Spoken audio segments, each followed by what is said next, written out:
Now, AMCU has vowed to make mines in Mpumalanga ungovernable if coal miner Seriti Resources goes ahead with its restructuring plans. The company operates 6 large-scale underground thermal coal mines, predominantly supplying Eskom power stations. Seriti has issued a notice that more than 1,000 employees will be retrenched in Mpumalanga. And that was last month. That notice was issued last month. The mining union is holding a picket at Seriti's head office in Ilovo in Johannesburg. Let's touch base with our reporter, Veronica Magwadi, who is tracking the story for us. Veronica, what has been, if any, the reaction by the mining company to the protest action happening there? Well, Michelle, we did hear the address earlier from AMCU's leadership where they spoke very passionately about exactly where the union stands in regards to this call for the retrenchment of over 1,000 workers. The AMCU president there did not mince his words when it came to some of the issues that were standing there. But I'm going to just stand on the side here just to give you a sense of what is happening right now. As we speak, Michelle, we are waiting for Seriti's management to come and accept the memorandum of demands from AMCU. Initially, they had put someone forward, which was, I believe, an HR manager from the company. And this, of course, did not take well to the union, saying that they deserve to be addressed essentially by somebody who is in a much senior position to take the concerns of the workers seriously, saying that this is not just an issue in regards to the members in Mpumalanga at those 2 operations, those core operations, but a national issue, speaking, of course, as well to the border issue of where we stand as a country in regards to what we spoke about earlier and the closure of many of those coal mine operations. What we did hear as well earlier from the union was them really speaking about the fact is the nation perhaps maybe not paying enough attention to the fact that those closures of those coal mines, given the fact that majority, about 80% of the coal from Mpumalanga is what essentially is supplied to Eskom and is part of the backbone of what is the economy of this country and the livelihoods for many. But to speak a little bit more to the issue, I am joined by AMCU's president. Tate, thank you for your time. Just walk us through exactly what we are still waiting for in terms of the communication that the union and Seriti has had since asking them to come and accept the memorandum of demands. Yes, indeed. We are waiting for these black stooges that are rented by the white monopoly capital to receive the memorandum of the workers.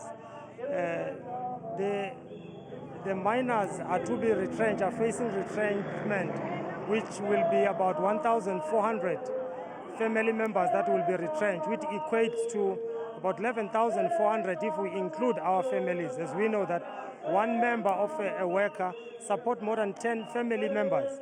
So therefore, the arrogance of Mike Deke with his handlers, they just ignore us. We've written to them, we notify them that today we'll be handing over the memorandum. He accepted our letter and subsequent is sending Aboma Caesar, these HR people, to receive. That is total arrogance of him. And you spoke about Seriti's role in terms of the issue that we see in terms of coal mine operations. Really there you going quite for it, saying that this is part of the government's role in closing down coal mine operations and moving the country, of course, to that issue that we've been constantly talking about in terms of our climate change actions. Yeah. Indeed, this is not Section 189. This is Section 52. It's a mine closure. So they are abusing legislation and misleading the whole people of this country to say it's Section 189, as if there will be any recalling procedure, maybe after the company maybe stabilize in terms of finances. This is not about finances. It's an unjust transition.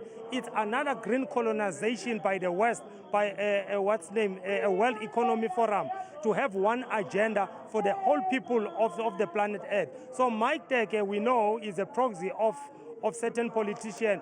Therefore, he's the first one to open the door for this green energy. So they've invested over 28 billion in Petal to buying farms in order to put all these turbines. So it's not going to be mine workers that will suffer. Even Eskom workers will suffer the fate, of this mine. These mines are the backbone of Mpumalanga and surrounding communities. So therefore, if you close down these mines, what will be the future, the livelihoods of the people of Mpumalanga? Furthermore, South Africa contributes less than 2% of CO2 emission. And then China is sitting at about 35% of CO2 emission.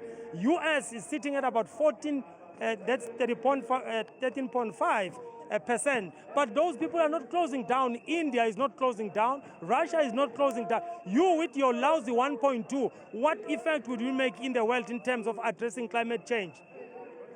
And you also did make a point there in regards to the fact that the closure of these two operations in Mpumalanga, if Seriti cannot handle the operations there, you did say that then the next move is to make sure that they don't operate any of the mines. Indeed, we are going to campaign with the community of Ochis, we are going to campaign with the community of Witbank, Middleburg, because Seriti is very selective. Y has just opened new 2 shafts around Ochis, while is closing those who are close to Witbank and close to Ochis. Why, if it's an issue of a climate change, why they don't just close all its operation of the mining? That is not fair. It's not fair. It's just they are pushing the agenda by the government of the GNU for the white monopoly capital used by the European and the US. How can you go and allow to be borrowed $8.5 billion to commit suicide? And our children are the one who will be bearing the brunt of paying these monies back. For what good reason? For 1.8 to 2% of CO2 emission, just to close down the mines which employed more than 90,000 breadwinners. What do you call this? So therefore, let the DMRE revoke all these licenses, giving to the black mine workers, black businesses, miners around Witbank, who can run this mine smoothly, who are not having these huge buildings that are costing arm and a leg. So therefore, these minerals belong to the people of South Africa, does not belong to the foreign directives. So if they are tired with this coal, leave the coal, bring back the licenses, give to the people, empower the workers to control the means of production. And just a final question for you. If the higher management of Seriti does not come now to accept your memorandum, what happens to the members here as well as yourself? No, I mean, we will be directed by the members. What are they saying? But we feel strong that we are being undermined here. So, I mean, our comrade around Gauteng, they are asking, what is the difficult? Can we come and assist you? So if it comes to a push, we will call our members and they will be passed here if it comes to that push. But we will discuss later. But for sure, we are not going to give it to the HR, this memorandum, definitely. Thank you so much for your time. Michelle, that you heard from the AMCU president saying that if push leads to shove, they will mobilize more members from the Gauteng region to come here to support some of the members all the way from Mpumalanga that, of course, have come to ask Seriti to, of course, hold the retrenchment process of about over 1,000 employees that have been employed there. But you're also hearing, Michelle, just as you can see, the issue of the climate change, the just transition, also seemingly affecting more communities, while consultations, of course, are still happening with government as to how the country will move from using or being rather coal-reliant. It seems it will have deeper effects to some of these communities, especially our mining communities. I can tell you one of the placards that have been held here by members says, "Coal built Europe. Why can it not build Africa?" And this is exactly AMCU's stance in regards to this protest, saying that it's not just about the workers, but also a far more reaching consequence for South Africa in terms of the closure of some of those coal operations. Michelle. Veronica Mugwadi, thanks very much indeed for that update.